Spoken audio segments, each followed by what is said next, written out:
What are you going to do with your life? If you're anything like me, you're probably sick of being asked that question. Like, I'm married to 4 kids and I'm still being asked it.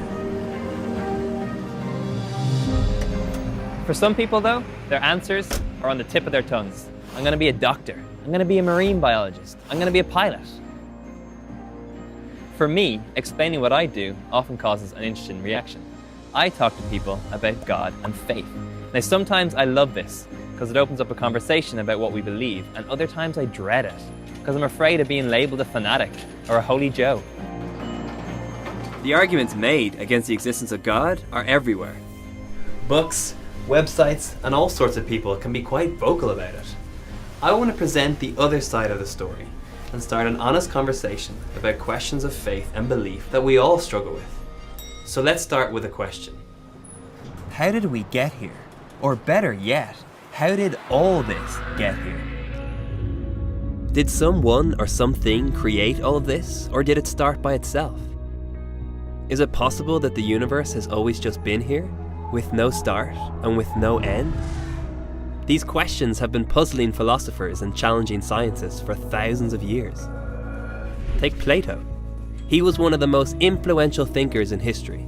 He argued that if you see something moving, then something must have moved it, and that if you traced every movement back in time, you would find the source of all movement. Say you're at home, looking at your window, and you see a ball come flying towards you. Do you assume that the ball has just always been in motion, just bouncing around the cosmos? Or worse, the ball comes crashing through your window. Will your first thought be, wow, I guess the ball was just always moving? No, that would be mad. You're more likely to think about the cause behind what's just happened. Or suppose you find something unexpected in your room. You don't think, I never noticed this before. You think, how did this get here? It's part of our curious human nature. The question of how always leads to the question of who. Who left this in my room? Who broke my window?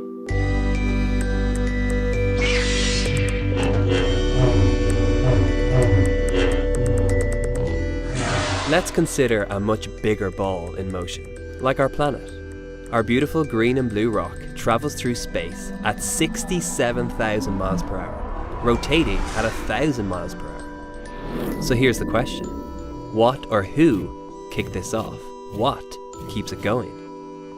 The Bible opens with these 3 words, in the beginning. 3 simple words loaded with meaning. It's a statement that our universe had a beginning.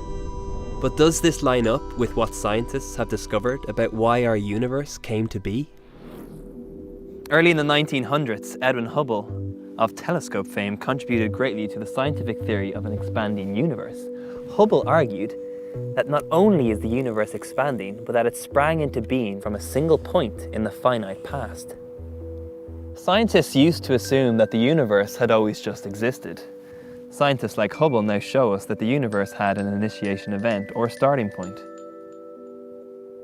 My point, though, is that if the universe had a beginning, it's fair to suggest that something caused it, and that this powerful creative force must be beyond the universe itself. For me, it seems that both science and faith recognize the possibility of this powerful creative force. If this force is God, it might go a long way to explaining why we're here and how we're even able to have this conversation.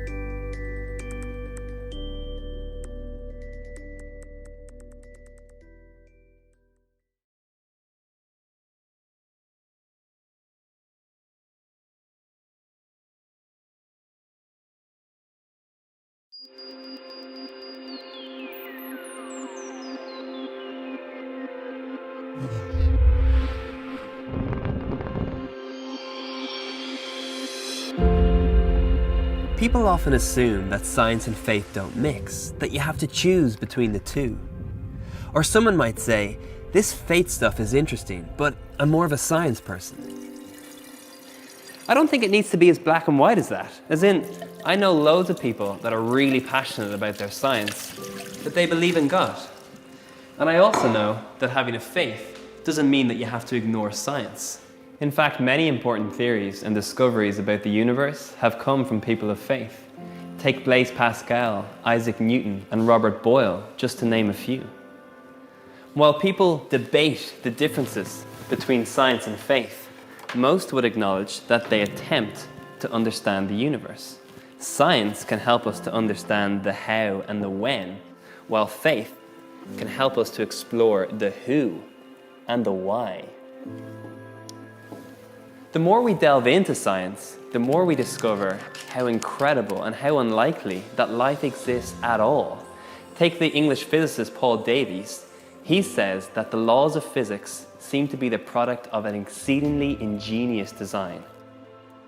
In other words, from the vast solar system that surrounds us to the ridiculously complex cells that make up our bodies, there seems to be this specific design and purpose that keeps what could and should be absolute chaos in working order. Imagine the biggest sound desk you have ever seen, like one you would see at a concert. Or to be more exact, imagine a room packed with sound desks. We're talking about hundreds and hundreds of dials, buttons and sliders. A universe where the potential of life exists would require every dial, every button and every slider to be in an exact position. Let's imagine that slider 1 controls the Earth's distance from the Sun. One nudge closer and the planet would burn up. A nudge further away and the whole planet would freeze. A minimal change in gravity would pull us into the Sun or spin us out into darkness. Turn down the oxygen even slightly and life just ceases. The American scientist Francis Collins explains that there are 15 constants in the universe, things like gravity, the speed of light and the boiling point of water. Each of these constants has precise values, and if one of these constants is out by even 0.000001, not only will the universe not be able to sustain human life, but there might not even be stars or planets. The beauty is that our world is sustained by a very delicate balance. Just one change would trigger a catastrophic event, ending all of human life. The theoretical physicist and atheist Stephen Hawking once said that the odds against a universe like ours emerging out of something like the Big Bang are enormous. He said it would be difficult to explain why the universe would have begun in just this way, except as the act of a God who intended to create beings like us.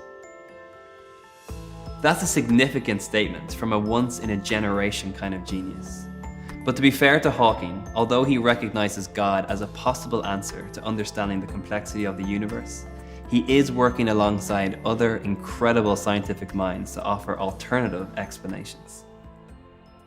But for me, I find myself simply amazed at what it requires for even the universe to just exist. And as I look at the beauty around me, it reminds me of a line in the Bible by the Apostle Paul. He said, "For ever since the world was created, people have seen the earth and sky. Through everything God made, they can clearly see his invisible qualities, his eternal power and divine nature." Now, of course, it is possible that our existence is down to chance or probability, but it's as unlikely as a monkey typing on a typewriter and eventually producing one of Shakespeare's sonnets. So we have to come to one of two conclusions. Either we exist as a result of mind-boggling chance or breathtaking design.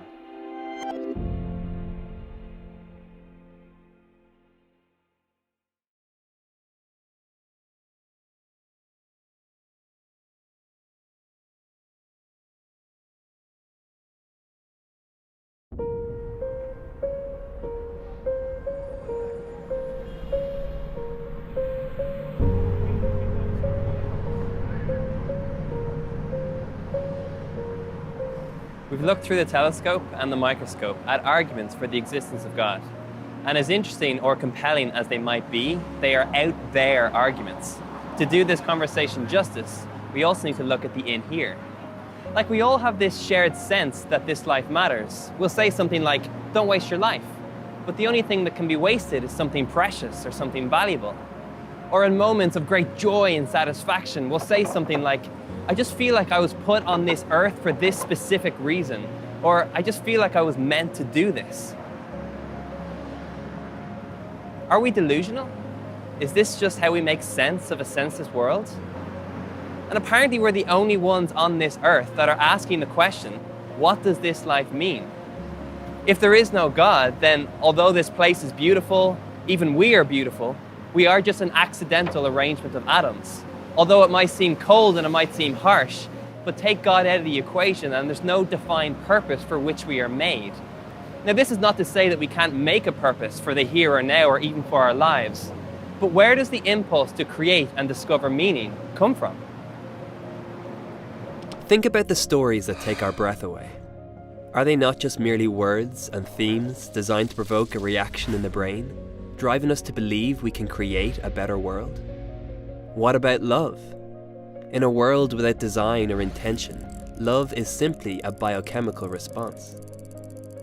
But if life is just chemistry or biology, then why, when we sit at a hospital bed beside the one we love, is the sound of the heart monitor the most important sound in the world? Why does each beep matter? When tragedy hits us, from the death of a loved one or even a really bad breakup, we'll say that we're brokenhearted. But what does that mean? Our hearts are still beating fine. The problem is with something else we call our hearts, that center of ourselves, that place which is our innermost being. It's in this place where we feel the deepest pain of those we have lost, and the absence of what we truly long and desire for. But why do we have these longings and desires? How would we explain them? On the one hand, we have physical longings, like hunger. Like right now, I long for a chocolate cone with vanilla ice cream. And just because I long for it doesn't necessarily mean that I'll get it. But is it not true that my appetite for food means that food exists? And on the other hand, we have longings and desires that go much deeper, emotionally and spiritually. Like we'll have a picture in our head of what our future could be, or we long to be part of something bigger than ourselves, or we might have a desire to do something with our life that makes a lasting impact. Is our hope for something truer, deeper, more fulfilling a clue to the existence of something else or someone else? C.S. Lewis, the author of the Chronicles of Narnia, once said, "If I find in myself desires which nothing in this world can satisfy, the only logical explanation is that I was made for another world." The writings in the Bible explain that this other world is heaven, and that this someone else is God, and that we're made in God's image. Now, I'm not talking about my arms or my legs, or even the weird mole I have on my back. No, I'm talking about my consciousness, my nature, my capacity not just to survive, but to create, to love, to imagine, that all these things reflect the God who created me. And maybe you could argue that everything that defines us, like love, joy, romance, imagination, creativity, that all these things are just a chemical reaction. But how extraordinary is it that a universe would come from nothing and produce the impossible yet ideal conditions for life to exist, that humans would form as a result, and look at themselves and others and say that this improbability means nothing, because we live like it means everything.